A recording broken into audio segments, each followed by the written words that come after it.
legit taga probinsya ka guys, kung kamao ka mo ano mo tanom aning kamunting kahoy guys. Bitaw first time na nako mo tanom guys. So dayon na pud mo diri sa mong vlog. So ang kaning inahan wa jud gasugo ani niya. So umbot ani niya nganong ganahan gyud kini siya maadto og bungtod. Bitaw ganahan ko na ipaabuton bitaw guys no, kay ang ako na ibawaan ani 1 year kape na dagko na jud kina siya unod, pero sa akong na research pud ako nakit-an sa mga video, so 6 months okay na ko no, pero di pag siguro dagko kayo og bunga or kanang unod. So guys, so Sunday morning niadto na pud ko sa bungtod, nananghid ko, so nangutana ako ang bana magunsa na pud ka sa bungtod. So mao na pasagdi lang ko bana nako kay mo na ako ang gusto no, man lang bisag wala may yuta makapanangkit mapuko sa akong mother-in-law. So guys, ang pagtanom diri guys sa kaning kamunting kahoy pinahigda, pero depende ra bitaw kay pag uli na or pagka dayon na ugma diha pa ko naka-research bagi unsa gyud sa uban. So uban pina barog raman sad, so gipang lubong ra gyud nila or uban toy hakaw ang giyahang part nga stem pod. So diri mo na gitulo sa ako ang sister-in-law kay first time lagi nato, so mura jud kog UJT diri nag UJT nga pagtanom no. So yang gitulo sa ko ay pahigdaon na dayon mo na mas maayo siguro ilubong, pero ang akong guna gud pud sakita sa puan.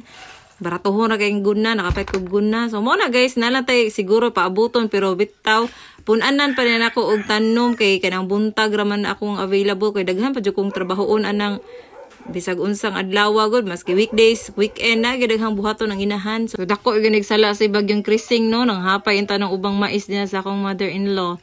So may gali dili tanan.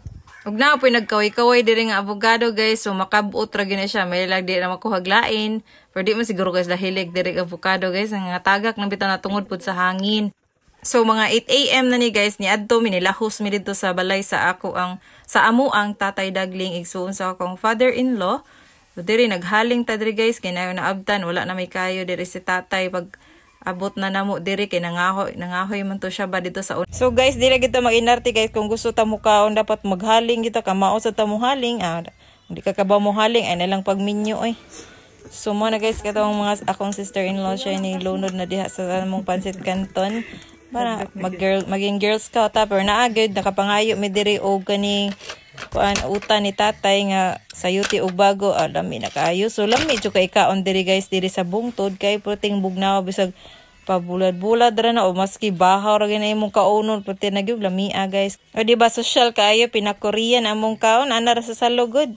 Okay, lami kining kaon magyaka Inya na sa bautan nga sayuti og bago. Kaos-kaos dili ang inahan og puti na gyud gutoma na guys, na bulad si tatay nga kanang gagmay kaayo, puti na gyud lamia guys.